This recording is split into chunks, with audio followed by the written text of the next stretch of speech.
स्वार्थ के लिए निर्दोष प्राणियों की हत्या करना अग्रसेन जी को सहन नहीं हुआ। उन्हें लगने लगा कि हम अपने स्वार्थ के लिए इतने दुष्ट कैसे हो सकते हैं कि किसी निर्दोष प्राणियों की हत्या करें। उन निर्दोष प्राणियों की हत्या का पाप उन्हें सताने लगा और उन्हें सारी मर्यादाओं को तोड़कर, सारी परंपराओं को तोड़कर वे यज्ञ से उठ खड़े हुए और अपने राजमहल में चले गए। सारे ऋषि देखते रह गए कि ये अग्रसेन क्या कर रहा है, सारी परंपराओं को तोड़ रहा है। तब ऋषि आते हैं, अग्रसेन को राजमहल से बुलाने जाते हैं, विनती करते हैं। पशु बलि को तुमने ही हर यज्ञ में निषेध किया। तुम पशु से प्रेम है तुमको ये जग को संदेश दिया। तुम पशु से प्रेम है तुमको ये जग को संदेश दिया। जय जय अग्रसेन, जय हो अग्रसेन, जय जय अग्रसेन, जय हो अग्रसेन। ऋषि कहते हैं, अग्र तुम कहाँ हो? अग्र बाहर आओ, हम तुमसे बात करना चाहते हैं। अग्रसेन तुम कहाँ हो? तुमने यज्ञ अधूरा क्यों छोड़ दिया? अग्रसेन बाहर आओ। ऋषि अग्रसेन जी को बुला रहे हैं।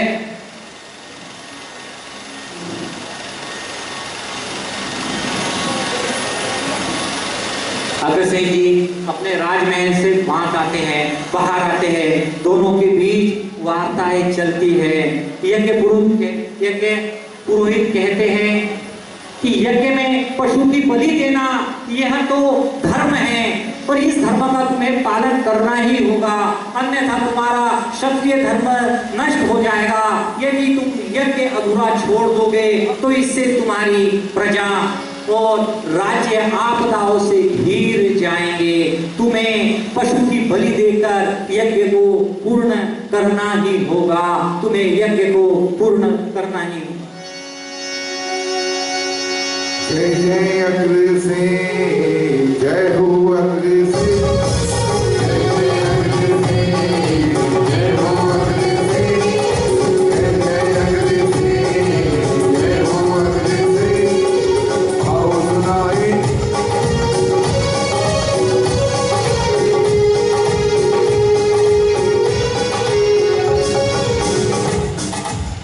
ऋषि के तर्क वितर्क कहते हैं, लेकिन अग्रसेन जी हाथ जोड़कर ऋषि से कहते हैं कि हे ऋषिवर, आप मुझसे श्रेष्ठ हो, आप ज्ञानी हो, महाज्ञानी हो, आप ब्रह्म ज्ञानी हो, लेकिन मैं क्षमा मांगते हुए आपसे कहना चाहता हूँ कि आपकी और मेरी धर्म की विचारधारा में विरोधाभास है। यदि मूक बेबस प्राणियों की हत्या करना ही क्षत्रिय धर्म है तो मैं आज से अभी से क्षत्रिय धर्म का त्याग कर वैश्य धर्म अपनाता हूँ। मैं रघुकुल नंदन भगवती सूत ये प्रतिज्ञा लेता हूँ कि आज से मैं मेरा वैश्य क्षत्रिय धर्म का त्याग कर वैश्य धर्म अपनाकर मूक बेबस निर्दोष प्राणियों की रक्षा करेगा। सूर्य चाहे पूर्व की तरफ अपेक्षा पश्चिम से निकले, हिमालय चाहे अपने हिम का त्याग करे, सागर चाहे अपनी मर्यादाएं लांघ जाए, लेकिन ये अग्रसेन अपने स्वार्थ के लिए निर्दोष प्राणियों की हत्या, निर्दोष प्राणियों का वध नहीं करेगा, वध नहीं करेगा, वध नहीं करेगा। मैं आज से वैश्य धर्म अपनाता हूँ।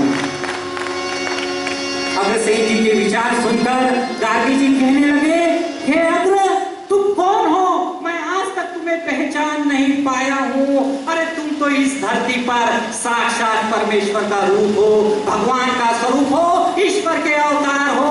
तुमने इस समाज के, इस ब्रह्मांड के उद्धार के लिए ही इस धरती पर अवतार लिया है। तुमने आज तक के सारे ग्रंथों की, धर्म ग्रंथों की, वेद की, शास्त्रों की संकल्पना को बदल कर रख दिया। सारे ग्रंथ एक बाजू में और तुम्हारे विचार एक और है। तुमने केवल प्राणी रक्षा को सबसे श्रेष्ठ धर्म सिद्ध किया है। मैं तुम्हें वैश्य धर्म की दीक्षा देता हूँ और ये मेरा सौभाग्य है कि मैं तुम्हें वैश्य धर्म की दीक्षा दे रहा हूँ और गार्गी जी उन्हें वैश्य धर्म की दीक्षा देते हैं। जय जय महाराज की जय। जय जय अंग्रेजी।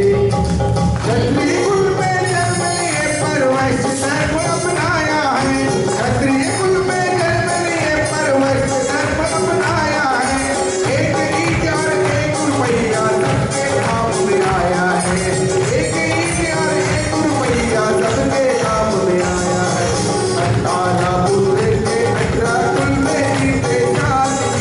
हर कुल में जो जन्म लिए अग्रसेन महाराज। आओ गावे अग्र भागवत सुन लो बातें राज की। हर कुल में जो जन्म लियो है अग्रसेन महाराज।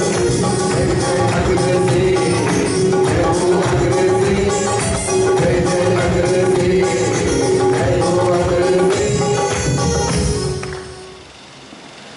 है विभूषण कहते हैं कि काकाश्री उन कायरों से, उन तुच्छ राजाओं से आप जैसा परमवीर युद्ध करे ये शोभा नहीं देता, ये शोभनीय बात नहीं है। और विभूषण कहते हैं कि जब अग्रकुल सागर की विभूषण जैसी एक छोटी सी लहर, विभूषण का चरित्र एक पंक्ति में आपके समक्ष रख रहा हूं कि जब अग्रकुल महासागर की विभूषण जैसी एक छोटी सी लहर शत्रु रूपी बारूदी टीले को ढह सकती है, तो शौर्य सेन जैसे तूफान को उफान मारने की कोई आवश्यकता नहीं है। तूफान मारने की कोई आवश्यकता नहीं है। पिताजी के द्वारा सिखाए रण कौशल और शस्त्र विद्या से मैं अकेला ही सबको परास्त कर सकता हूँ।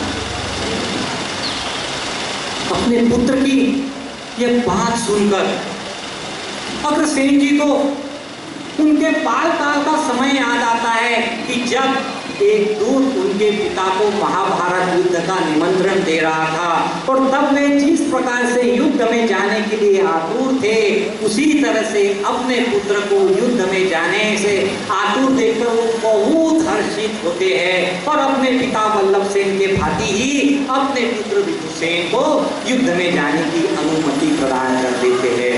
विभूषण सैन्य की एक छोटी सी टुकड़ी लेकर लगभग 5-25 सैनिकों को अपने साथ लेकर हजारों लाखों सिपाहियों के साथ जो राजा आए हैं उनके साथ युद्ध करने चला जाता है। जो नगर रक्षा की ऊंची ऊंची दीवारें बनी हुई थी उसे पार करके विभूषण शत्रु सेना से भिड़ गया। अरे उसके साहस पराक्रम रण कौशल ने सारी शत्रु सेना को अचरज में डाल दिया और उसने अपने पिता अग्रसेन के भांति ही शत्रु सेना को गाजर मूली की तरह काटना आरंभ कर दिया। उसके तलवार से सारा रक्त से रंजित हुआ। सारा रण चारों ओर रक्त रक्त ही नजर आने लगा।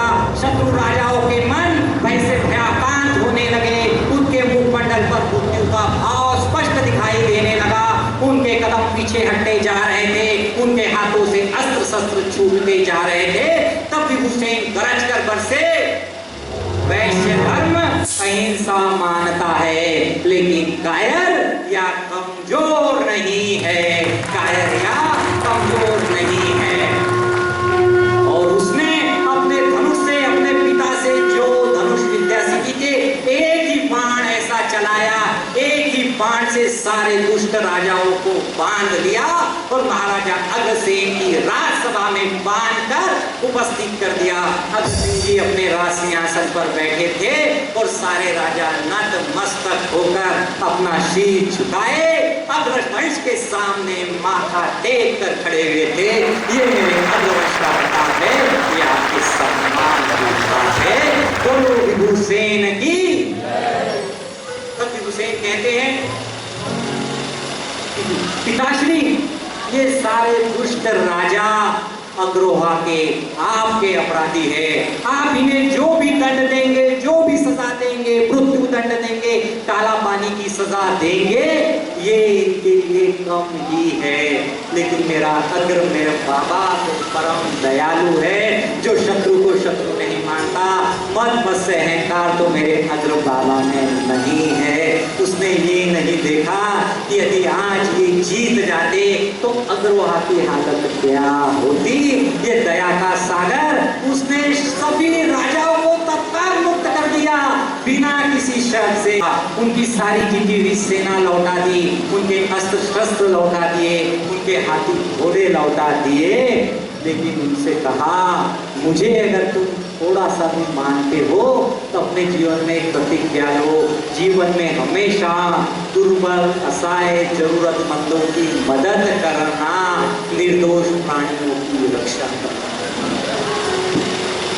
अग्रसेन जी के इस इतने बड़े व्यक्तित्व को देखकर वो शत्रु राजा चकित हो जाते हैं कि ये इंसान है कि क्या है, जिन्हें मारने के लिए हम आ रहे हैं, हम बंदी बने हुए और ये हमें छोड़ देता है। इतने ज्यादा शर्मसार होते हैं कि उनके गले से आवाज भी नहीं निकल पाती, सम्मान से सिर झुका रहता है। तब उनमें से एक राजा दिग्गजसेन जिसका नाम था, वो बहुत ही शर्मनाक होकर अपने दोनों हाथ जोड़कर साष्टांग दंडवत कर देते हैं, अग्रसेन जी के चरणों में गिर जाते हैं और अग्रसेन जी से कहते हैं कि हे अग्रधरेश, तुम इस धरती पर सचमुच भगवान का अवतार हो, ईश्वर का स्वरूप हो, भगवान का रूप हो, हम आपके दिखलाए सदमार्ग पर चलने का वचन देते हैं और कहते हैं अग्र जीवन की एक बहुत बड़ी बात बताने जा रहा हूँ जो हम सभी को मालूम नहीं है। हम इन्हें महाराजा धीराज कहते हैं। वो क्यों कहते हैं? राजा दिग्गजसेन साष्टांग दंडवत कहते हैं, करते हैं और कहते हैं कि हे राजा, आप राजा नहीं हो, महाराजा हो, महाराजा नहीं बल्कि महाराजा धीराज हो, महाराजा धीराज हो। इस तरह से एक शत्रु राजा से अग्रसेन जी को महाराजा धीराज की पदवी प्राप्त हुई है। ये मेरे अग्र का चमत्कार है, ये अग्र का मेरा